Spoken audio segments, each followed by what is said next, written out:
Oh iya iya iya. Oke. Bentar.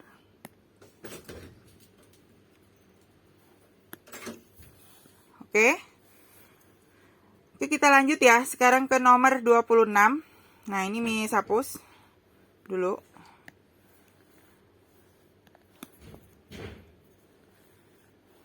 Nah, kita hapus dulu. Nah, di sini dilihat di layar ya. Ini teori kan, kalian pasti bisa nih. Yang ditanya, manakah proses kolusi yang paling cepat?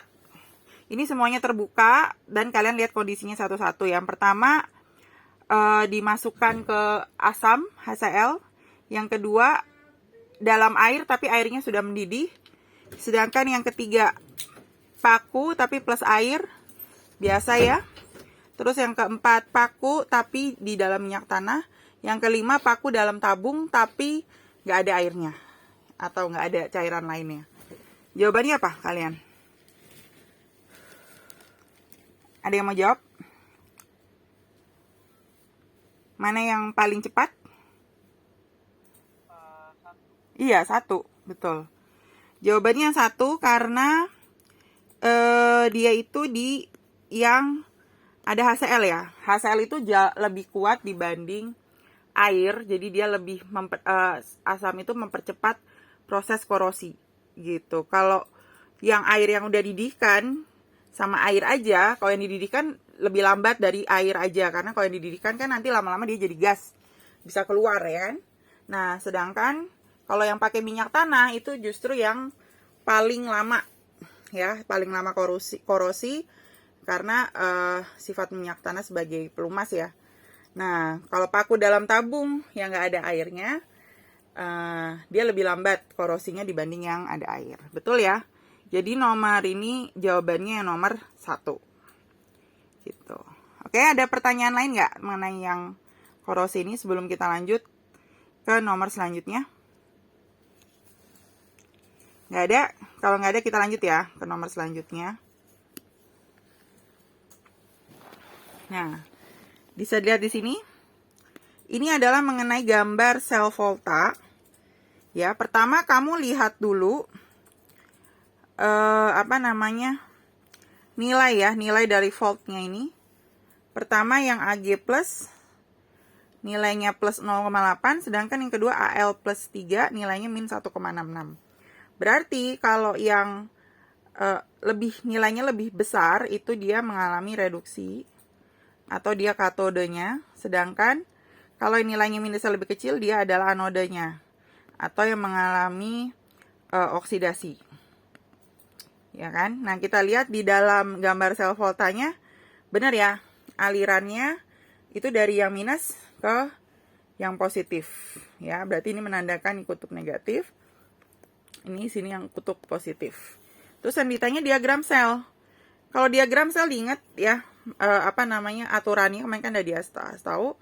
Yang di sini itu adalah proses yang oksidasinya, sedangkan yang sebelah kanan adalah proses reduksi.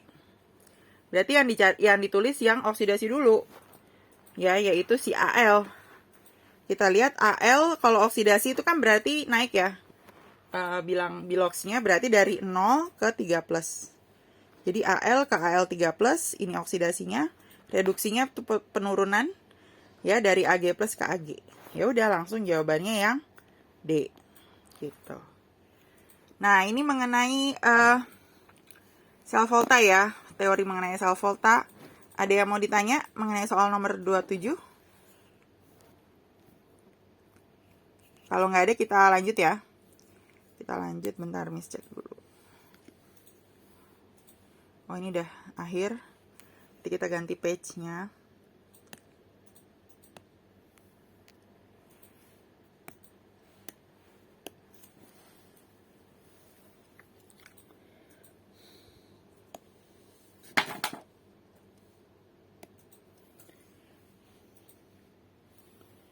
Oke ya, nah kalau bisa sih hari ini udah selesai ya.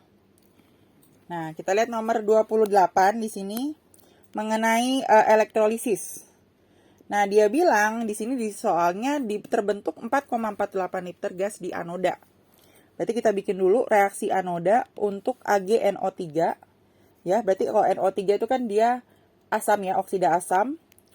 Model diingat lagi di tabel yang waktu itu pernah Miss kasih itu kalau oksida asam seperti apa? Reaksinya adalah 4OH- ya kan? Menjadi 2H2O ditambah dengan oksigen plus 4 elektron. Itu reaksinya. Nah, sekarang kita lihat dulu bahwa dia terbentuk 4,48 liter gas di anoda.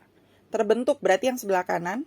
Satu-satunya gas yang di sebelah kanan di anoda adalah oksigen. Berarti kita cari dulu molnya. Ya, mol oksigen caranya adalah tinggal 4,48 liter dibagi, karena dia STP berarti dibagi dengan 22,4. Nah, berarti sama dengan 0,2. Ya, berarti ini udah dapat molnya di oksigen adalah 0,2. Nah, berarti kita bisa harus cari juga yang di elektronnya. Ya kan, karena elektronnya itu ada 4 elektron. Ya, berarti 4/1 dikali dengan mol si oksigennya itu 0,2. Berarti 0,8. Nah, itu yang baru di anoda. Tapi kan yang ditanya itu adalah berapakah jumlah endapan yang terbentuk di kutub katoda. Berarti kita bikin dulu reaksi di katoda. Ya.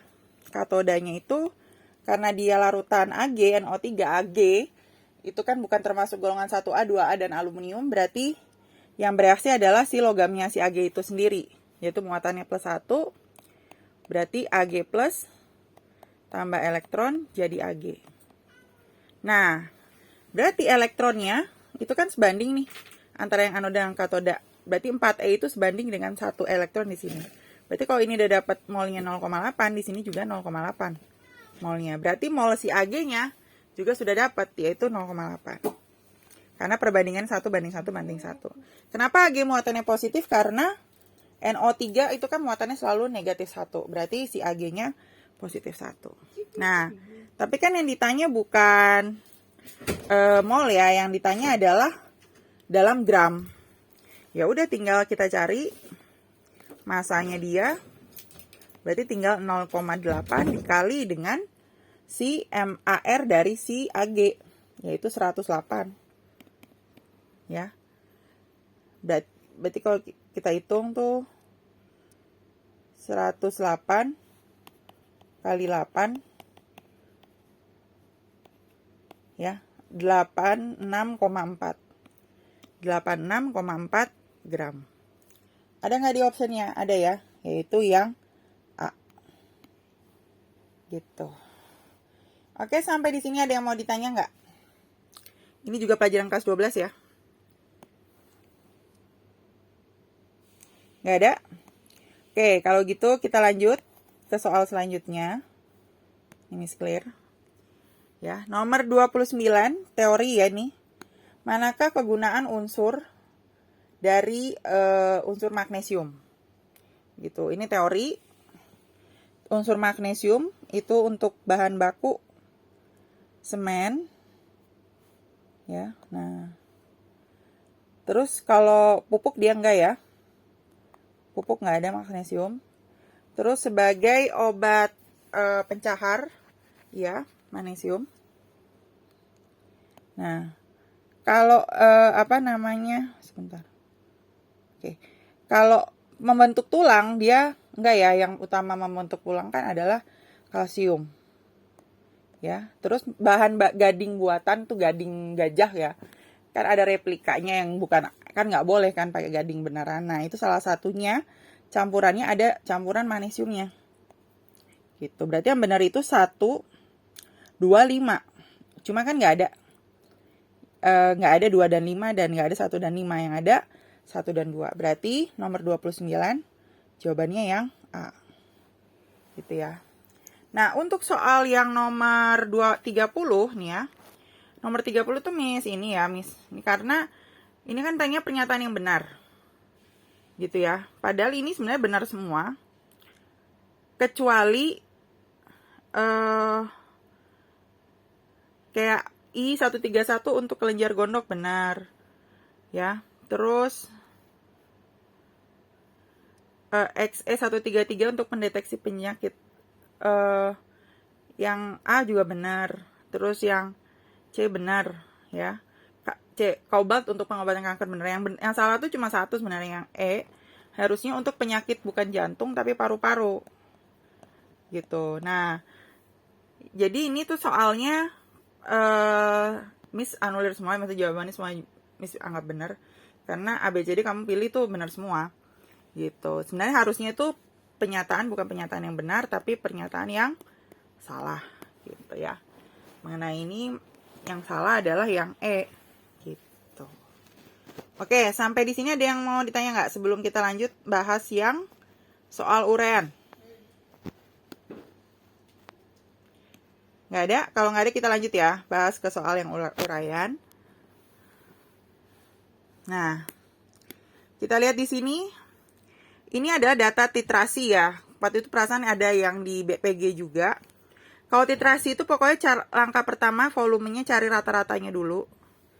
Ya kan? Jadi kalau rata-rata yang HBR nih, itu adalah 19 tambah 21 tambah 20 bagi 3. Berarti rata-ratanya adalah 20. Ya kan?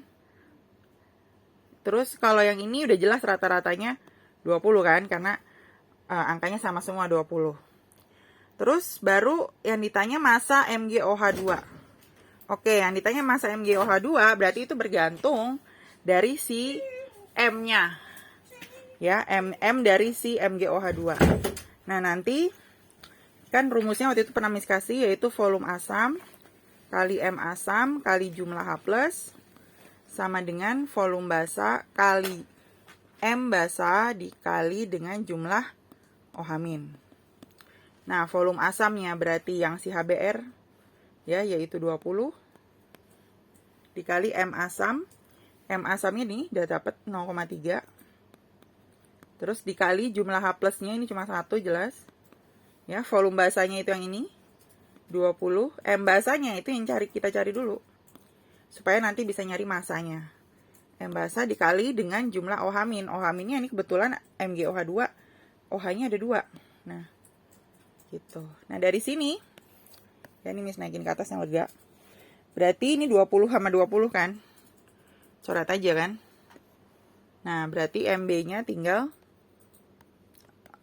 0,3 kali 1 bagi 2. Berarti 0,15. Itu udah dapat konsentrasi dari si basanya, si MgOH2. Tapi yang ditanya di soal adalah masanya. Nah, berarti kita masukin ke rumus M dalam massa ya. M itu rumusnya kan gram per mr kali 1000 per total larutannya, mili. Berarti M-nya udah dapat 0,15. Ya, gramnya yang ditanya kita nggak tahu. MR dari MgOH2 kita hitung Mg itu 24 tambah 16 kali 2 ya, karena O-nya ada 2, 32 ditambah dengan hanya 2 tambah 2 MgOH2. Berarti kita tinggal hitung 4 tambah 2 6 tambah 2 8 ya, terus 2 tambah 3 58. Berarti X per 58 dikali 1000 per mililiternya. Nah, mililiternya kan tadi udah dapat 20 mili. Nah, ya tinggal coret aja, bisa coret 100 bagi 2 itu adalah 50. Nah, berarti X-nya nanti tinggal dihitung. Ya, sama dengan 58 kali 0,15 terus dibagi dengan 50. Nah, nanti kalau nggak salah sih jawabannya 0,27 sekian ya. Miss lupa, udah Miss tulis sih.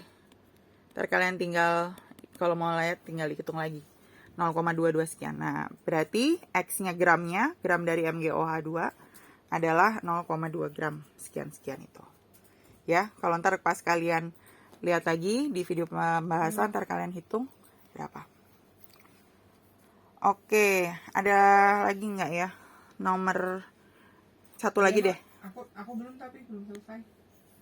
Aku belum selesai. Oke, sampai di sini dulu ya. Yang pembahasannya nanti sisanya hari yang di PP dulu. hari Senin ya. Hari Senin baru kita lanjut sisanya, soalnya agak panjang yang 2, 3, 4. Oke, sampai di sini dulu. Selamat siang semua.